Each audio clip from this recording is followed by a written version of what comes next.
எல்லாருக்கும் வணக்கம். இந்த புது வருஷத்தில் நான் முதலாக உங்கள் எல்லாரையும் தான் சந்திக்கிறேன். ஸோ அதுவும் இந்த பிரம்மாண்டமான படத்துக்காக. ஸோ அதை நினச்சா எனக்கு ரொம்ப சந்தோஷமாக இருக்குது. இவ்வளோ ஒரு பெரிய பிரம்மாண்டமான படத்தில் ஒரு ஆன்சாம்பிள் காஸ்டோட இவ்வளோ இண்டஸ்ட்ரியில் இருக்க வெட்டரன்ஸோட நடிக்கிறதுக்கு எனக்கு வாய்ப்பு கொடுத்ததுக்கு நான் ரொம்ப நன்றி கடன் பட்டிருக்கேன். So thank you Vishnu, thank you to மோகன் Babu sir, thank you to the director sir. இந்த டீம் வந்து என்னை ரொம்ப ஃபேமிலி மாதிரி வச்சு ரொம்ப நல்லா பார்த்துக்கிட்டாங்க. இந்த ஷூட்டிங் ப்ராசஸ் வந்து எனக்கு வாழ்க்கையிலே ரொம்ப மறக்க முடியாத ஜேர்னியாக தான் இருந்தது. கற்றுக்கிறதுக்கு நிறையா இருந்தது.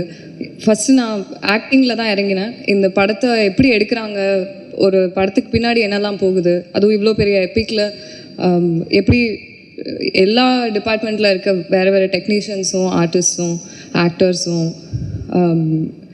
எல்லாருமே எப்படி க்ரியேட்டிவாக ஒன்று சேர்ந்து அழகாக ஒரு அவுட்புட்டை அந்த ஒரு சீனுக்காகவோ ஒரு மூவிக்காகவோ கொண்டு வராங்கன்றதை பார்த்ததுக்கப்புறம் தான் ஐ வுட் சே எனக்கு ஃபில்ம் மேக்கிங் மேலேயே ஒரு பெரிய ஒரு ஃபேசினேஷன் வந்துடுச்சு. இந்த படத்தில் எனக்கு கற்றுக்கிறதுக்கு நிறையா இருந்தது. அண்ட் உண்மையாகவே டீமில் இருக்க எல்லாருமே ரொம்ப எஃபர்ட் போட்டு அவங்க கிட்டே இருக்க எல்லாத்தையும் கொடுத்து ரொம்ப பேஷனேட்டாக இந்த படத்தை எடுத்திருக்கோம். ஸோ கண்டிப்பாக பார்ப்பீங்க, உங்களுக்கு பிடிக்கும்னு நம்புகிறேன். Thank you. Hi to the press, and I would like to thank Mohan Babu sir and Vishnu sir for trusting in me. இந்த படம் சூப்பராக வந்திருக்கு, நிறைய மெனக்கெட்டிருக்காங்க. அண்ட் ஒரு 2 months north New Zealand, 1 month south New Zealand, அந்த மாதிரி கூட்டின்னு போயிருக்காங்க. ஃபஸ்ட் டே நான் போகும்போது விஷ்ணு சார் மீட் பண்ணேன்.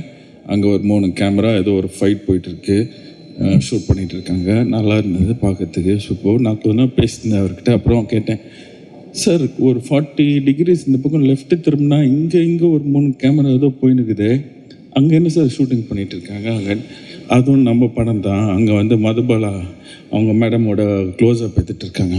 ஓஹோ ஓகே அப்படின்னு சொல்லிட்டு கொஞ்ச நேரம் அப்படி இந்த பக்கம் திரும்பி பார்த்தா இங்கே ஒரு 3 கேமரா. இங்கே என்ன சார் போயிட்டுருக்கு? இங்கே சரத்குமார் சார் ஃபைட்டு போயிட்டு இருக்கு அப்படின்னா. இந்த மாதிரி அவ்வளோ what I'm trying to say is அவ்வளோ ஷூட் பண்ணியிருக்காங்க. அவ்வளோ கேமராஸ், 2-3 ட்ரோன் மேலே சுற்றிட்டுருக்கோம். அவ்வளோ கேமரா, அவ்வளோ ரஷ்ஷஸ், அவ்வளோ ஷூட் பண்ணியிருக்காங்க. இந்த படம் அவ்வளோ ரஷ்ஷஸ் இருந்தது. எனக்கு ஒரு நல்ல ஒரு ஆப்பர்ச்சுனிட்டியாக இருந்தது. அதை எடிட் பண்ணுறதுக்கு ஒரு நல்ல சேலஞ்சிங்காக இருந்தது. And I like to thank you all for that. படம் சூப்பராக வந்திருக்கு. மெயினாக வந்து கிளைமேக்ஸ், கடைசியில் இருக்கிற அந்த லாஸ்ட் 25 minutes கிளைமேக்ஸ் மெயினாக சூப்பராக வந்திருக்கு. இந்த எடிட்டிங்க்கு உதவின என்னோடய கோ-டைரக்டர் அவருக்கு ரொம்ப தேங்க்ஸு. தெலுங்கு கொஞ்சம் தெரியும், ஆனாலும் அவர் என்னை ஹெல்ப் பண்ணி ஸோ அதனால் ரொம்ப நாள் கழிச்சு ஒரு தெலுங்கு ஃபிலிம் பண்ணியிருக்கேன். And I am very happy. Kannappa has come out great. தயவுசெய்து தியேட்டரில் வந்து பாருங்கள். தேங்க்யூ.